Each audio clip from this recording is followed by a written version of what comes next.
तुम्हारे सामने नहीं झुकता, जो तुम्हारे सामने नहीं बिकता, जो तुम्हारे बाप से नहीं डरता, तुम उसको चरमपंथी कहते हो। तुम में इतनी नफरत है, एक चेहरे पे दाढ़ी, सर पे टोपी, तो एक्सट्रीमिस्ट।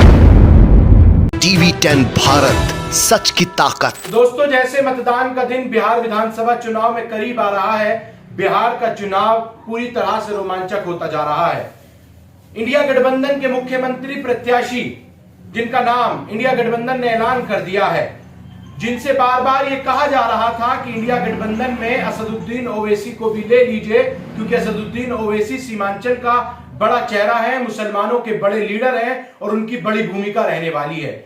वही लालू प्रसाद यादव के बेटे तेजस्वी यादव ने असदुद्दीन ओवैसी को एक पत्रकार से बात करते हुए चरमपंथी बता दिया, एक तरह से आतंकवादी बता दिया। तेजस्वी यादव ये भूल गए कि ये वही असदुद्दीन ओवैसी हैं जो पिछली बार विधानसभा चुनाव में, जब साल 2020 में बिहार में विधानसभा का चुनाव हुआ था, तो सीमांचल से 5 विधायक जिताकर लाए थे और 13 से ज्यादा सीटों पर बड़ी ही तकड़ी उन्होंने फाइट दी थी। लेकिन ये पूरी तरह से बिहार का जो चुनाव है, शायद तेजस्वी यादव इस बात को भूल गए हैं। असदुद्दीन ओवैसी को उनकी बौखलाहट इतनी बढ़ गई है कि वो जो है, जब उनसे पत्रकार ने ये पूछा कि आखिर असदुद्दीन ओवैसी को इंडिया गठबंधन में आप लोगों ने क्यों शामिल नहीं किया, वो मुसलमानों के, सीमांचल के, बिहार के, इस देश के मुसलमानों के बड़े लीडर हैं, तो आपने इसमें ये क्या कमी कर दी। तो उस पर वो कहते हैं कि इंडिया गठबंधन में चरमपंथियों की कोई जगह नहीं है, यानी कट्टर नेताओं की कोई जगह नहीं है। तेजस्वी यादव ने ये बात कही है, उसके बाद बिहार का जो चुनाव है, जो बिहार के मुसलमान हैं, उनका अलग ही रुख देखने को मिल रहा है। आपको मालूम है कि बिहार में सीमांचल की तमाम सीटों पर असदुद्दीन ओवैसी मजबूती के साथ लगातार जनसभाएं कर रहे हैं और उन्होंने अब असदुद्दीन ओवैसी ने तेजस्वी यादव को जब मंच से जवाब देते हुए कहा है कि अगर आप मुझे चरमपंथी एक्सट्रीमिस्ट कह रहे हैं तो मान लीजिए मैं एक्सट्रीमिस्ट हूं, लेकिन बिहार की जनता हमें चाहती है, एआईएमएम को चाहती है कि वो उनको वोट दें।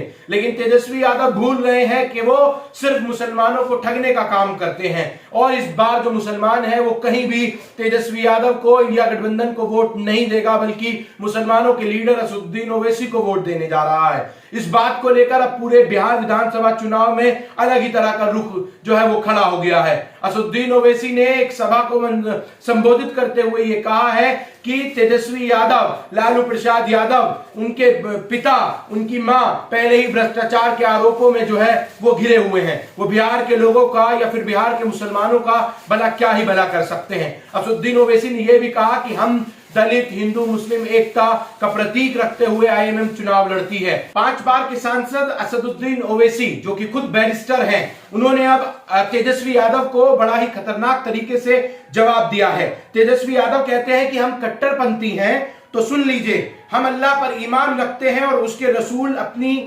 रसूल पर ईमान रखते हैं, अपनी पहचान को बरकरार रखेंगे। अगर इस बात को लेकर, मुसलमानों को लेकर तेजस्वी यादव कट्टरपंथी बताते हैं, चरमपंथी बताते हैं, तो हमें इस पर पूरी तरह से फख्र है, हम इसके लिए पूरी तरह से तैयार हैं। आगे असदुद्दीन ओवैसी ने कहा कि क्या सीमांचल के लोग कट्टरपंथी हैं, जनसभा को संबोधित करते हुए। सवाल यही है कि तेजस्वी यादव 5 बार के चुने हुए सांसद को भरे पत्रकार से ये कह रहे हैं कि इंटरव्यू में कि असदुद्दीन ओवैसी को इंडिया गठबंधन में इसलिए शामिल नहीं किया गया कि वो कट्टरपंथी हैं। लेकिन सवाल ये है, जिस सांसद को बार बार हैदराबाद की जनता चुनी जाती रही हो, जिसके देश भर में बार बार विधायक और सांसद चुने जाते रहे हो, क्या वो पार्टी कट्टरपंथी हो सकती है? यानी तेजस्वी यादव ने क्या उनको कट्टरपंथी मुसलमान लीडर होने के नाते कहा है? क्या वो मुसलमानों की आवाज उठाते हैं इसलिए कहा है? इस बात का जवाब असदुद्दीन ओवैसी ने कहा कि अगर वो ऐसा कह रहे हैं तो ये सीमांचल के मुसलमानों की तेजस्वी यादव पूरी तरह से तौहीन कर रहे हैं। मैं आपको बता दूं कि इंडिया गठबंधन में कांग्रेस पार्टी और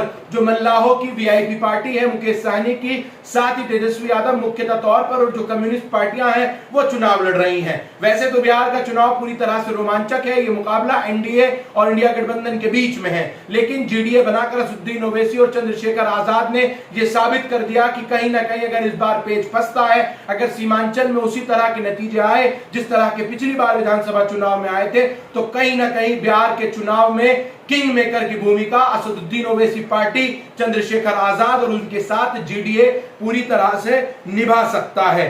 अब आगे वो कहते हैं कि अगर हम कट्टरपंथी हैं, नहीं, सीमांचल के लोग ईमानती हैं, ईमानदार हैं, मेहनती हैं, वो जो वोट करने वाले हैं वो अपने लीडर को, अपने कायद को देखकर वोट करेंगे। क्या तेजस्वी यादव को इस दौरान असदुद्दीन ओवैसी को कट्टर या फिर चरमपंथी कहना कितना उचित है, इस बात को सोचना होगा। क्या तेजस्वी यादव को असदुद्दीन ओवैसी का रुड़का जो है वो मानना पड़ रहा है? क्या वो उनकी असदुद्दीन ओवैसी को लेकर बौखलाहट है कि सीमांचल में पूरी तरह से एआईएमएम, जो पिछले, आपको याद होगा, पिछले विधानसभा चुनाव में 20 सीटों पर एआईएमएम चुनाव लड़ा था तकरीबन, और उसमें 5 विधायक चुनकर आए थे। हालांकि बाद में वो 4 विधायक तेजस्वी यादव ने असदुद्दीन ओवैसी की पार्टी ऑल इंडिया मजलिस इत्तेहादुल मुस्लिमीन के तोड़ लिए थे, और एक अकेले विधायक के तौर पर असदुद्दीन ओवैसी की पार्टी से ऑल इंडिया मजलिस इत्तेहादुल मुस्लिमीन से अख्तरुल ईमान रह गए थे। उन्होंने 5 साल लगातार बिहार विधानसभा में आवाज उठाई है पूरी तरह से। लेकिन सवाल यही है,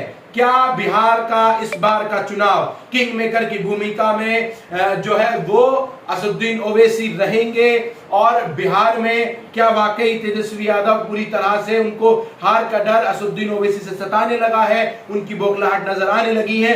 ये तमाम चीजें आगे के कुछ दिनों में साफ हो जाएंगी। बिहार विधानसभा चुनाव के मतदान में अब 3 दिन बाकी हैं। पहले चरण में जहां आप देखेंगे कि कल के बाद जो है वो प्रचार थम जाएगा, और असदुद्दीन ओवैसी भी लगातार बिहार में एक दिन में कई सभाएं कर रहे हैं। उनके तमाम हैदराबाद के विधायक भी बिहार पहुंचकर पार्टी के लिए जोर शोर से मेहनत कर रहे हैं। वहीं तेजस्वी यादव हो या फिर दूसरे इंडिया गठबंधन के नेता हो, राहुल गांधी हो, वो लगातार बिहार की जनता को संबोधित कर रहे हैं और इंडिया गठबंधन जीत की पूरी अपनी जो है संभावनाएं जता रहा है। लेकिन अगर बात करें एनडीए और बिहार की सत्ता में काबिज एनडीए और नीतीश कुमार, जो कि पूरी तरह से, जिनको बार बार पलटू चाचा कहा जाता रहा है, उनका रोल भी काफी अहम माना जा रहा है। कुछ राजनीतिक घराने लगातार इस बात को कह रहे हैं कि नीतीश कुमार इस बार इस विधानसभा चुनाव में मुख्यमंत्री नहीं बनेंगे। अगर ऐसा होता है तो क्या फिर, अगर एनडीए उनको अपना मुख्यमंत्री पद नहीं देती है अगर विधानसभा चुनाव जीतकर,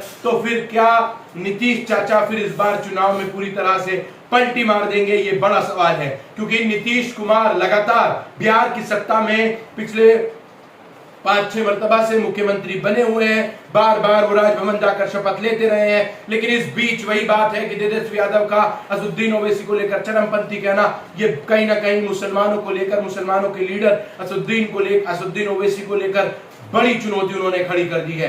अब सीमांचल की जनता क्या असदुद्दीन ओवैसी के समर्थन में इतना वोट करेगी कि इंडिया गठबंधन की हार की वजह बन जाएगी? ये अहम सवाल है। सीमांचल में पूरी तरह से मुस्लिम वोट भरा हुआ है, और उस मुस्लिम वोट को हर एक राजनीतिक पार्टी साधने की कोशिश करते हैं। नीतीश कुमार भी लगातार ये कोशिश करते रहते हैं कि वो मुसलमानों के बैलेंसिंग नेता बने रहें, अपने आप को बैलेंस करने की कोशिश करते रहते हैं। लेकिन क्या इस बार बिहार की जनता जो 5 विधायक चुनकर ऑल इंडिया मजलिस इत्तेहादुल मुस्लिमीन के भेजे थे, क्या दोबारा से उनको चुनेगी या फिर उससे ज्यादा विधायक चुनकर भेजेगी? क्या जो नेता पिछली मर्तबा आरजेडी में गए थे, विधायक गए थे, उनका आरजेडी ने 2 का तो टिकट भी, 3 लोगों का टिकट भी काट दिया है? बड़ा सवाल यही है। असदुद्दीन ओवैसी ये दावा कर रहे हैं कि इस बार किंग मेकर की भूमिका में संभावनाएं जो है वो एआईएमएम की रहने वाली है। इस बात का पूरी तरह से ख्याल रख लीजिए। बिहार का विधानसभा चुनाव अपने पूरे इस वक्त रोमांचक तरीके से आगे बढ़ रहा है। पहले चरण की वोटिंग 3 दिन बाद होनी है। देखना होगा कि आखिर कौन इस बार बिहार विधानसभा चुनाव में नतीजों में पूरी तरह से बाजी मारेगा, और कौन विधानसभा चुनाव जीतकर इस बार बिहार का मुख्यमंत्री बनेगा। देखते रहिए मोहम्मद रब्बानी।